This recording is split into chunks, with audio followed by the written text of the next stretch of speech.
Salam sejahtera, anda bersama saya Nala Huda dalam cerita jam ini dan kita berbaki hanya 2 hari lagi sehingga mencecah 100 hari sejak darurat dikuatkuasakan untuk mengekang penularan COVID-19. Dan ini menimbulkan beberapa persoalan terutamanya tentang keberkesanan perintah darurat dengan kita melihat trend kes harian COVID-19 meningkat. Dan juga sekolah-sekolah di beberapa kawasan telah pun diarahkan tutup. Tapi dalam masa yang sama, kilang-kilang yang menjadi tempat tumpuan kluster COVID-19 ini masih lagi dibenarkan beroperasi seperti biasa. Dan tanpa kita sedar, penguatkuasaan PKP serta proklamasi darurat bukan sahaja beri impak kepada kehidupan seharian kita, kepada persidangan parlimen, kepada landscape politik, malah ia juga ada memberi kesan besar dan kesan buruk kepada ekonomi. Itu yang ditegaskan 3 pakar ekonomi terkemuka negara hari ini dalam satu sidang media bertajuk Darurat Memudaratkan Ekonomi. Dan 3 pakar ini termasuk Profesor Jomo Kwame Sundaram dan Profesor ataupun dikenali sebagai Profesor Jomo dan juga Dr. Muhammad Khalid dan Profesor Dr. Nungsari Ahmad Radi. Dan jelas Profesor Jomo tidak mustahil sebenarnya untuk kita cari keseimbangan antara kelangsungan ekonomi dan juga menguruskan COVID-19 tanpa perlu mengambil pendekatan yang begitu drastik seperti proklamasi darurat ini. Dan ini kita dapat lihat dengan jelas di beberapa negara lain, contohnya seperti di Vietnam, di Jepun, malah juga di negara paling miskin di Asia Tenggara pun, di Laos. Itu antara laporan yang kami bawakan di astroawani.com. Darurat selepas PKP 2.0 ibarat jatuh ditimpa tangga, itu kenyataan Prof Jomo sendiri. Dan wartawan kami Fariz Azman ada di sidang media pagi tadi dan sudah bersedia bersama saya jam ini untuk menceritakan lebih lanjut tentang saranan pakar-pakar ekonomi ini.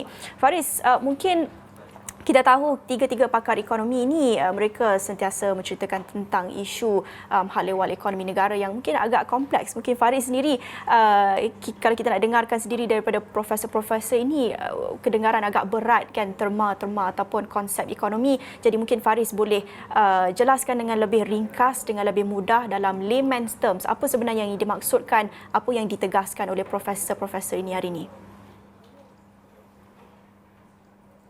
Baik, terima kasih Nela. Sudah tentu kita melihat apa yang dikatakan sejak Januari lalu, kita melihat PKP 2.0 dan darurat hampir 100 hari dalam tempoh 2 hari lagi 100 hari darurat itu dilaksanakan.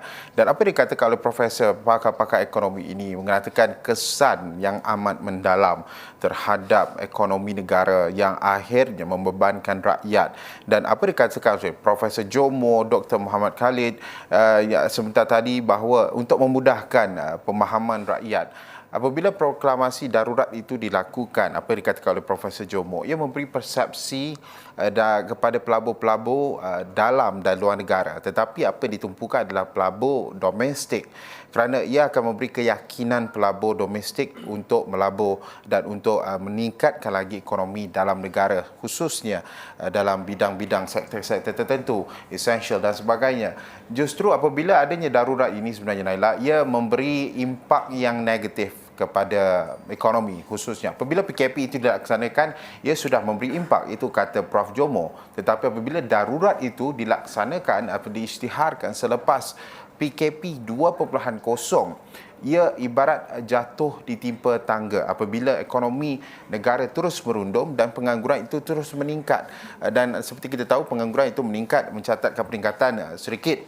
Tetapi apa yang dirisaukan, seperti kata mungkin saya petik Profesor Dr. Nungsari mengatakan bahawa ekonomi pengangguran itu bukan hanya kepada golongan-golongan tertentu, tapi golongan yang berusia 24 tahun, remaja-remaja itu semakin lama semakin meningkat. Begitu juga dengan graduate di universiti-universiti tempatan juga meningkat. Jadi ia memberi kesan yang amat mendalam jangka masa panjang.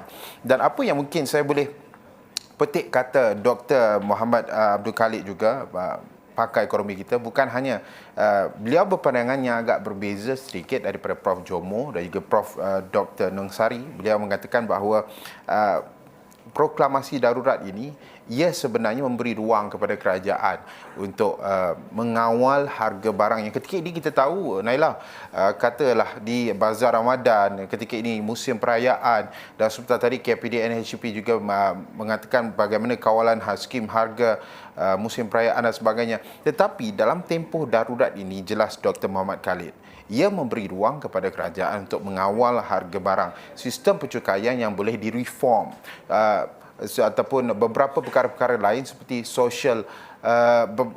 Saya boleh petik sedikit sebanyak apa yang dikatakan oleh Dr. Muhammad Abdul Khalid sebentar tadi. Keselamatan sosial itu perlu direform. Kerajaan mempunyai kuasa di bawah proklamasi darurat. Jadi perkara-perkara ini perlu dibuat untuk menyenangkan rakyat. Begitu juga isu pendidikan. Kalau kita tahu dalam tempoh yang agak mencabar ketika ini apabila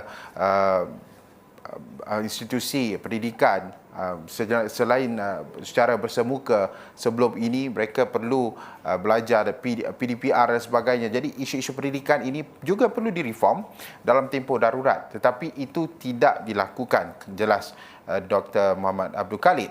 Pada masa yang sama juga Prof Jomo mengatakan Malaysia juga tidak perlu sombong bodoh, agak kuat naratif yang diberikan, tetapi beliau mengatakan kenapa? Kerana bukan hanya negara barat berjaya menangani wabak COVID-19 yang di mana kita hanya menumpukan kepada negara barat, tetapi negara Asia Timur seperti yang anda katakan Laos, beberapa negara-negara lain, mereka juga menggunakan pendekatan yang berbeza. Bukan hanya PKP, bukan hanya darurat, tetapi terdapat juga penambahbaikan pengekangan COVID-19 itu berlaku. Jadi Malaysia, jelas Prof Jomo, perlu mengambil perhatian apa sahaja langkah-langkah yang diambil oleh Asia Timur seperti di Korea Selatan.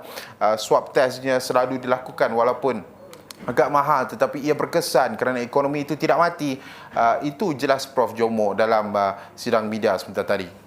Ya, dan anda juga boleh lihatkan laporan, lagi satu laporan yang disediakan Faris tadi, kerajaan tidak ambil peluang lakukan perubahan ketika darurat. Pakar ekonomi itu yang seperti didakwa pakar ekonomi Muhammad Abdul Khalid tadi, dan juga apa yang dijelaskan Faris tentang peluang-peluang untuk mengawal harga dan sebagainya, itu antara perubahan yang boleh dilakukan ketika darurat dikuatkuasakan.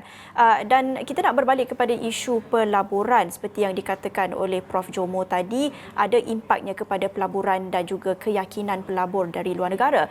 Apa sebenarnya relation dia, hubungannya antara darurat dengan keyakinan pelabur? Bagaimana sebenarnya kita nak jelaskan lebih mudah impaknya kepada pelaburan negara?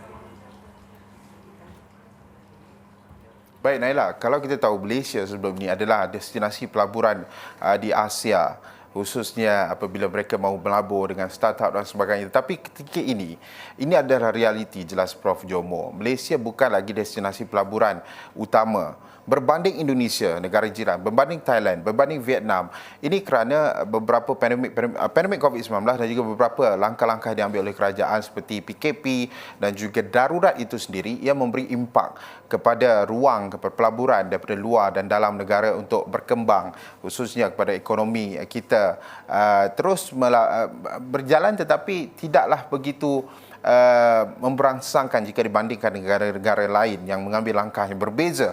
Dan saya boleh petikkan ekonomi Malaysia dijangka, jelas tiga profesor ini, pakar-pakar ekonomi ini, ekonomi Malaysia dijangka bertambah lebih teruk sekiranya darurat tidak ditamatkan dengan segera, dan akhirnya ia akan menjerumuskan negara terhadap peningkatan jumlah pengangguran. Itu suara daripada tiga pakar ekonomi ini apabila mereka melihat pelbagai persepsi dari sudut-sudut yang memberi impak kepada ekonomi negara.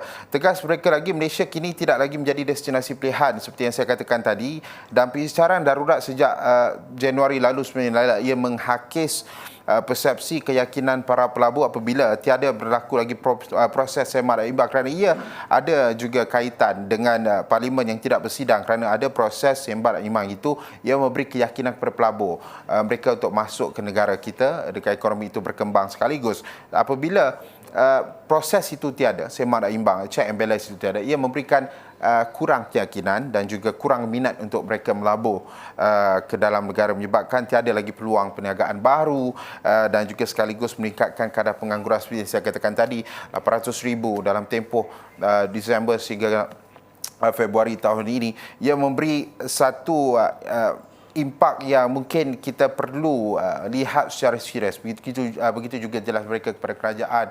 Ini carangan-carangan untuk kerajaan melihat semula, kerana darurat ini bukan hanya menyelamatkan rakyat daripada pandemik COVID-19. Pada masa yang sama juga, ekonomi itu juga perlu dilihat secara tuntas, perlu diselamatkan juga kerana ia akan memberi jangka masa yang panjang, impaknya jangka masa yang panjang kerana ekonomi negara boleh bertambah merunduk dan jumlah pengangguran juga semakin lama semakin meningkat. Ini jelas 3 profesor atau pakar-pakar ekonomi yang saya berada dalam sidang bidang itu. Itu jelas secara tuntas apa yang perlu dilakukan, perbaikan perlu dilakukan dalam tempoh darurat ini perlu juga disegerakan untuk ditarik semula. Itu jelas mereka.